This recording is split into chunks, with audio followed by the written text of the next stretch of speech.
It's now my pleasure to introduce this year's commencement speaker, Cindy Kent. Cindy is a healthcare executive, corporate director, and philanthropist, widely recognized for transforming and her transformative leadership. She's known as a visionary who serves as a role model across industries and among communities. With over 25 years of experience in the healthcare industry, Cindy has held leadership roles with 3M, Eli Lilly, and Medtronic, the world's largest medical technology company. More recently, Cindy served as president and general manager for the infection prevention division of 3M, a $32 billion diversified technology company known worldwide for innovation, and was a member of 3M's executive conference, the company's top 100 executives. In October of 2018, Cindy was named to the Best Buy board of directors. She's also served on Owen's board of visitors. In that role, she's helped us foster diversity and inclusion. In a few weeks, we'll be announcing a very exciting new scholarship that she's funded that will increase access for underrepresented students. Cindy has offered access to her own professional network and to serve as a mentor for her scholarship recipients. We are so grateful, Cindy, for the support and legacy you've created at Owen. Cindy received a BS in Industrial Engineering and Management Science at Northwestern University and dual master's degrees from Vanderbilt, a Master's of Divinity in Pastoral Care and Leadership, as well as an MBA in Marketing. A native of Tennessee, Kent lives and works in the Twin Cities of Minnesota. It's my pleasure to welcome Cindy Kent to the podium.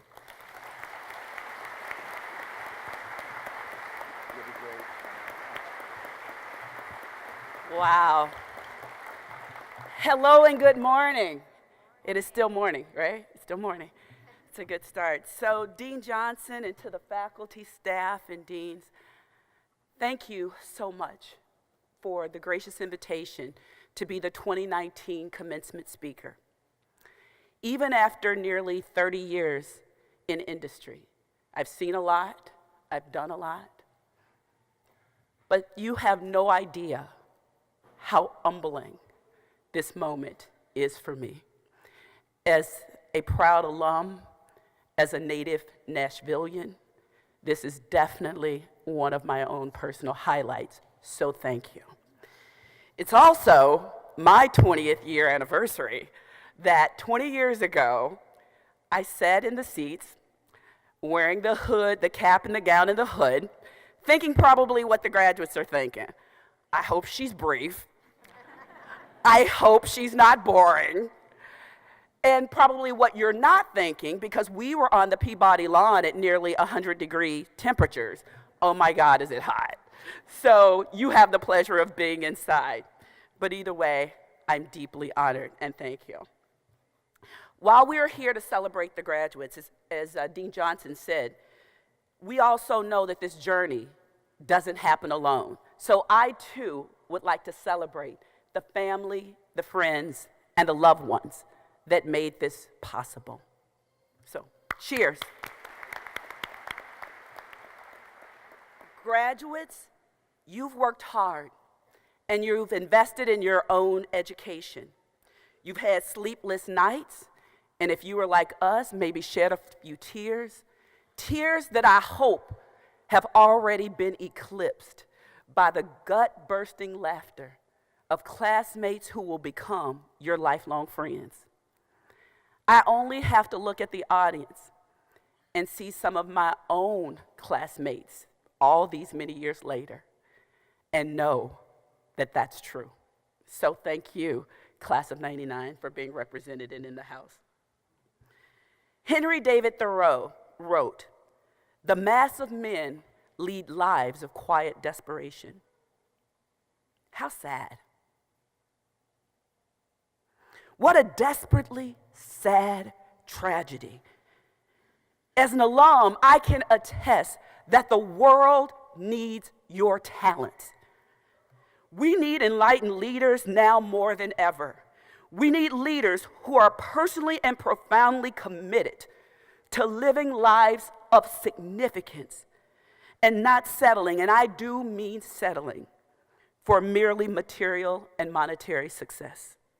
The need for moral, ethical, and purpose-driven leaders has never been as great as it is today, with emotions at a fever pitch high. So my wish for you, class of 2019, is that you would experience the depth of joy and hope that comes with living your most significant lives. And so for a few moments, I would like to speak about the 4 keys for living your best, wild, and precious life: authenticity, vulnerability, resiliency, and legacy. And although my thoughts are shaped by my own experiences, it was inspired by Mary Oliver's poem, The Summer Day. Who made the world? Who made the swan and the black bear? Who made the grasshopper? The grasshopper, I mean. The one that has flung herself out of the grass, the one who is eating sugar out of my hand, who is moving her jaws back and forth instead of up and down, who is gazing around with her enormous and complicated eyes. Now she lifts her pale forearms and thoroughly washes her face. Now she snaps her wings open and floats away. I don't know exactly what prayer is. I do know how to pay attention, how to fall down into the grass, how to kneel down in the grass, how to be idle and blessed, how to stroll through the fields, which is what I have been doing all day. Tell me, what else should I have been doing? Doesn't everything die at last and too soon? So tell me, graduates, what is it that you plan to do with your one wild and precious life? The first key is authenticity. True authenticity takes courage. Stating to the world unapologetically, "This is me," is not for the faint of heart. Beyond being a buzzword, I have come to learn that authenticity is one of the primary currencies of leadership. For anyone that has spent time in Minnesota, maybe just a few of you, you know, like I do, that Minnesota nice is not all that nice. Silence is not affirmation, and a yes, even with a head nod, does not signal support. From a marketing perspective, products with the highest consumer loyalty are usually those that have a unique value proposition. And so your authenticity is your unique value proposition. People need to know that your yes is really a yes and what they can expect from you, and that you will be consistent over time. Most of you are young in your careers, but trust me when I tell you that titles, money, and influence have a tendency to create social distance between people. When authenticity is lived as a personal value, it suggests that no matter what else happens, what you may have and amass in this world, that you will always be human, and that your humanity will see, recognize, and acknowledge the humanity of others. Key number 2 is vulnerability. Vulnerability has become its own cottage industry, thanks to researcher and professor Dr. Brené Brown, with her 2010 TED Talk, The Power of Vulnerability. This talk is one of the top 5 TED Talks with over 30 million views to date. Dr. Brown, or Brené as I like to call her, because in my head we're fast friends, at least to me, but she says, Vulnerability sounds like truth, and it feels like courage. Truth and courage aren't always comfortable, but they're never, ever weakness.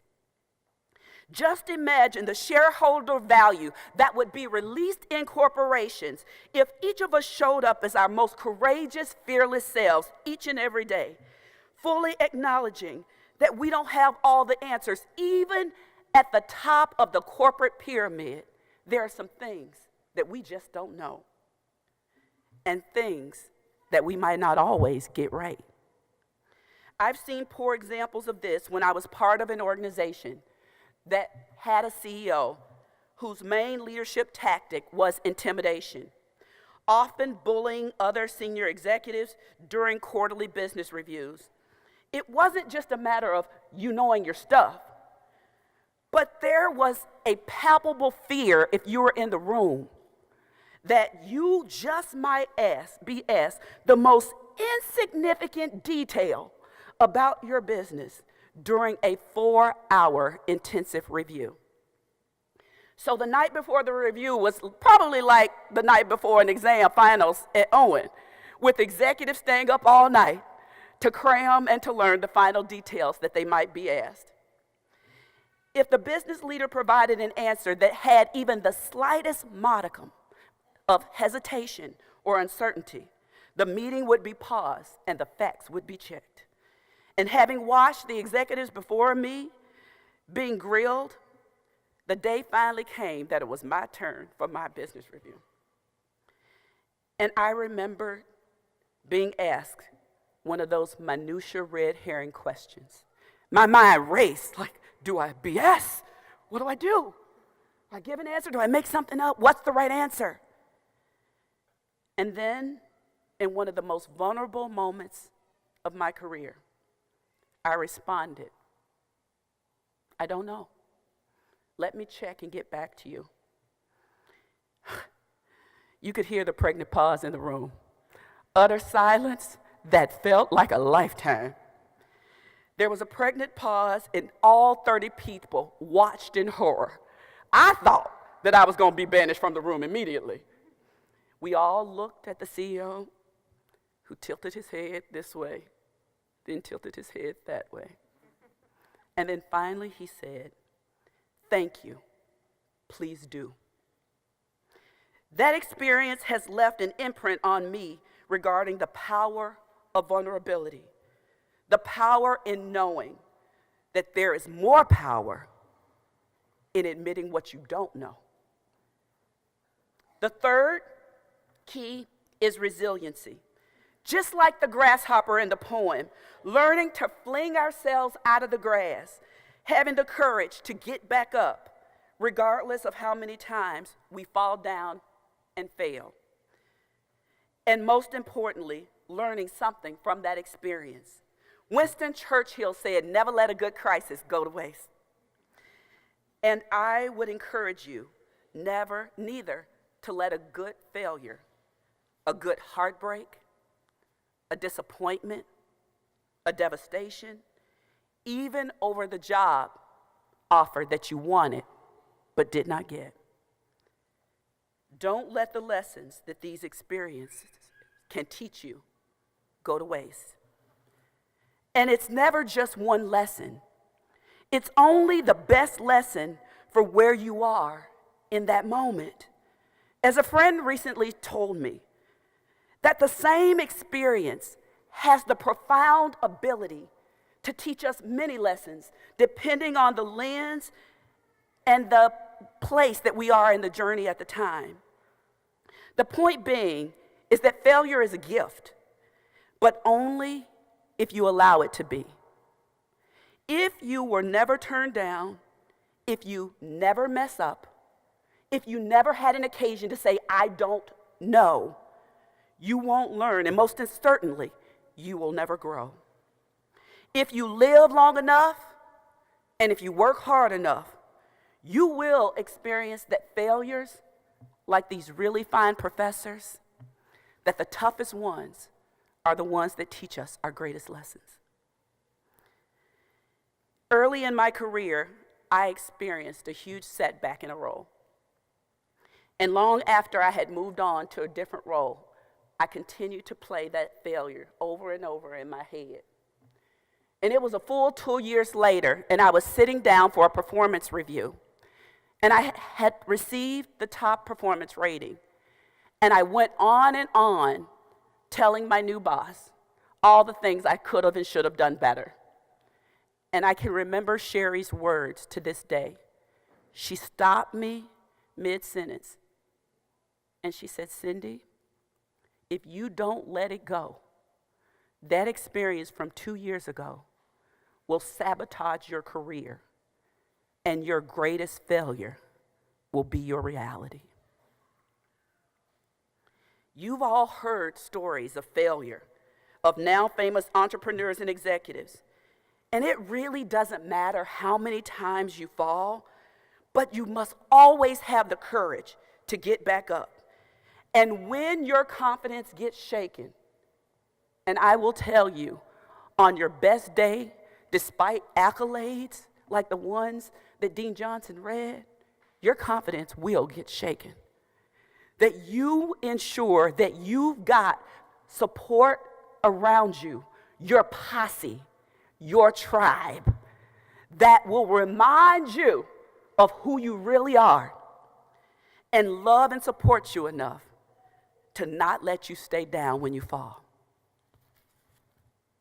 Finally, the fourth and final key to living your best, wild, and precious life is legacy. I am absolutely obsessed, probably maniacal, about, it's just a few of us here, why not confess, public confessional, about legacy. One of my daily prayers is to leave people, places, and things better than I found them. And only recently, during a reflection, during time in a retreat in the wilderness, and after doing family research on Ancestry.com, did I come to realize why I may be consumed with this notion of legacy and what legacy I'm creating. Not only did my mother die suddenly and unexpectedly at age 53, her mom, my grandmother, before her, at age 51, both of heart disease. I learned through Ancestry.com just a few months ago that several generations of women on that side of the family had died in their 30s, 40s, and 50s, all of heart disease. And thus, somewhere, I think, deep within my consciousness, probably buried beyond my even conscious mind, lays a keen sense of urgency and perhaps an unhealthy preoccupation with lifespan. Maybe that's what's driven me to spend the last 27 years even in healthcare. And while we cannot control how much time we have on this earth, I am deeply committed to vitality and living out loud in authenticity and in faith and in full and living color, helping as many people as I can and praying to God daily to give me the strength to kick and to holler and to leave a dent on this universe. It doesn't matter where you are in the journey, which program of Owen you're in, graduates, whether it's an MBA, an executive MBA, a master's in finance, marketing, or accounting, a day student, a night student, a part-time student, a dual degree major, whether or not you are using this program to change your careers or simply building competency in your existing field. Or some of you might not have a clue what you might want to do next. That too is okay, because it's never too early to start thinking about the legacy that you're creating.